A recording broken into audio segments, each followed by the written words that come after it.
のソフトは難しいよ。テクノファンタジータイト。Hey everybody, welcome back to Video Game Esoteric, and we're continuing the series on the Taito Type X2 arcade platform, and today we're playing Crimson Clover. It is an absolutely insane bullet hell shmup, one of the hardest I've ever played, but it's also an insanely good game, and that's why we're going to be talking about it. Before we get too far involved though, do me a huge favor, go down below, hit like, subscribe, and that notification bell definitely helps us out. And if you feel so inclined and want to support the channel, we got a Patreon link down below as well. But I love everything Crimson Clover is doing, even if I'm not very good at the game, and I love the story of this, because it was not originally an arcade game, it was ported to the arcades.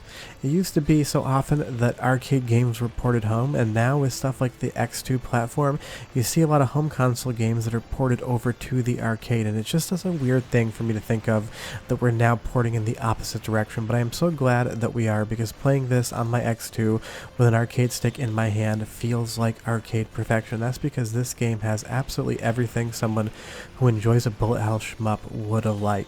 I will say though that this game is hard as nails, and I am not great at it. I'm decent at it. If I played more, I would get better, and I'm definitely going to be doing that because I enjoy playing it so much. But right off the top, mechanics wise, if you've ever played a bullet hell shmup, you're going to understand this one pretty much completely, although it does do some things to modernize the formula that I genuinely greatly enjoy. Because you'll see here I've got a bomb OK and a double break standby. This game does not have a set counter of bombs that you replenish when you die. The more enemies you attack and the better you play, that bomb gauge is going to go up. You're going to get a break meter and a double break meter, and when you use that double break, rip the encoding on YouTube, I'm sure that looked like a mess, you can basically destroy absolutely everything on screen at once. And you'll see that my bomb is okay right now. You can store more than one bomb up based upon your performance and how you do. And I think that's a really smart implementation of the bomb strategy in a shmup. I love that the developers did something slightly different. But another thing I love about this game are the patterns of the bullets. These ones are large, but they don't give you much time to be able to fly through. Your hitbox on the ship, if you can see it, is that little tiny yellow icon right in the middle. As long as that doesn't get hit, you are perfectly safe. Now that we activate break mode again, I will say that things are so intense on screen, sometimes I think that I'm avoiding a bullet when I'm actually avoiding my own projectiles, because they are close in color. Our shots are red, some of the projectiles are red. That's probably my only complaint about the game, is every once in a while I feel like a death may not be fair, but in some instances it probably really is just my fault. But this is the type of game like every bullet hell shmup, the more you play, the better you get at it. But what I love about it so much is not just the gameplay style, but I love the artwork. This is absolutely incredible. It kind of looks like pre-rendered 2D sprites, but absolutely everything on screen is wholly gorgeous.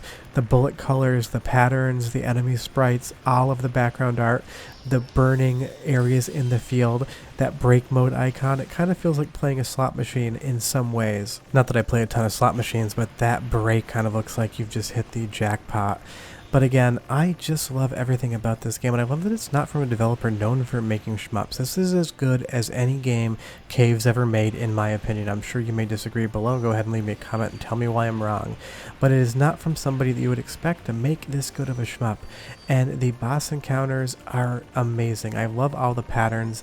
I love how geometric they are, but they also switch up into this more organic nature here, and that I did not see coming. Sometimes you're going to take a death because the game wants to kill you, but once you learn the patterns, you're going to understand that that shot was coming, because this doesn't really change from gameplay to gameplay. The first time you play the game versus the 20th, the patterns are going to be the same. But I just love everything going on the screen here, and you'll see that I am attacking with a secondary attack. So the A button is going to be your standard projectiles, the B button is going to be that lock-on attack, and C is going to activate the bomb or break mode. But as good as this game plays, as incredible as it looks, it sounds spectacular as well. So go ahead and listen for like 45 seconds, and I'll come back and sing more of Crimson Clover's praises. But enjoy!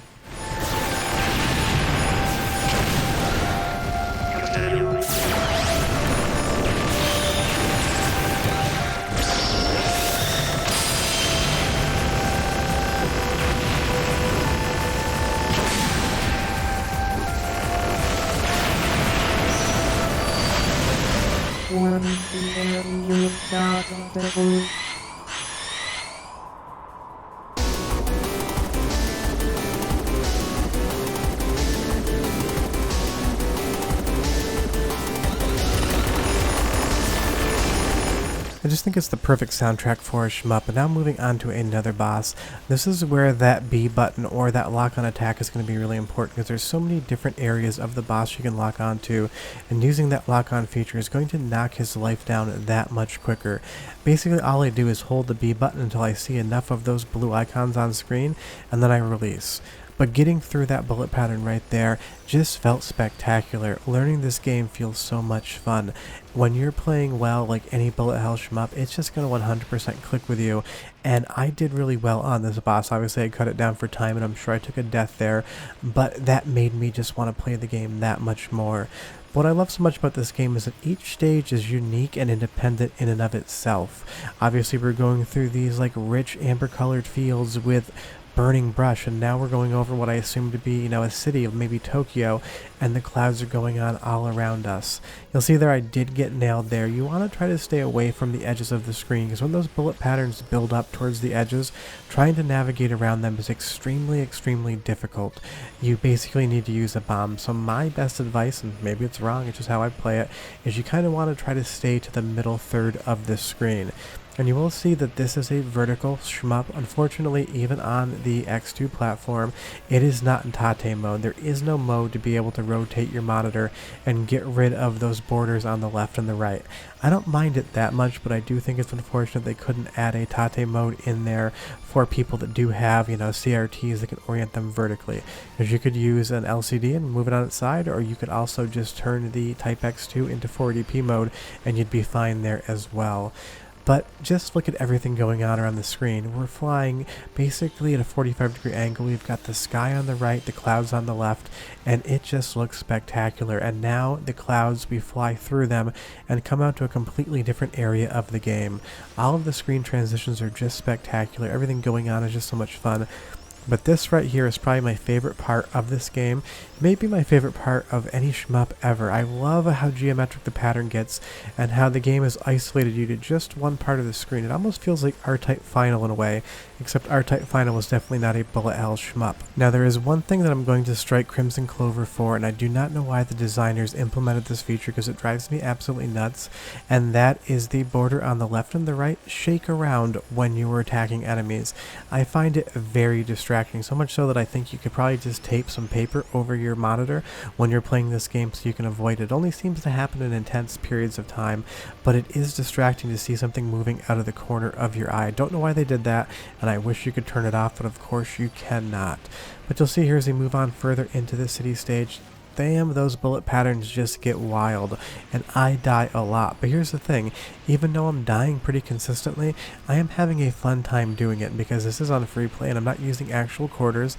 It doesn't matter how many times I die, I can just have fun, and I can learn the game more and more, because here I am navigating through those bullet patterns pretty well until I get stuck in that corner again, and I know if I just keep practicing, I'm going to get better and better at Crimson Clover, and that is what really drives me forward. I haven't really felt the need to 1cc a shmup in a very long time. Honestly, I don't have time, and I'm not saying that I would even get good enough to be able to 1cc Crimson Clover, but this game really makes me want to try because I love everything it's doing. And you'll see here, the more geometric the pattern, the easier it is for me to get through, weaving in and out, because I can kind of understand the spatial awareness of it. It's the more organic bullets that always seem to get me time and time again, and that's where I need to practice. But when they put them on screen at the same time, for some reason that becomes slightly easier. I don't understand how my brain works when I'm playing bullet hell shmups. A lot of time I feel like I'm on autopilot, the same way that if you're driving down the road and you realize you've been driving for 10 minutes and don't know what happened. That's how I feel sometimes when I'm playing this game well. Nothing around me exists, and I am just in the zone like I am here, doing relatively well for a stretch of time. Now, if you want to play Crimson Clover, do you need to buy a Taito Type X2? No, it's probably the dumbest way to do it, actually. This is available on Steam, this is available on the Switch. There's so many ways to play this game. You do not need to be an arcade board collector like me to do it. I just love hooking up that big X2 in my living room with an arcade stick, plugging that analog audio out into a set of nice speakers, and playing Crimson Clover. Leave me a comment down below. Have you played this game? Do you plan on playing it after you've seen this video? I'll have videos on the Type X2 next week, and I'll have videos throughout the week as well. But yeah, Crimson Clover is a damn good bullet hell shmup. I will see you guys next time for more X2 content. Bye-bye.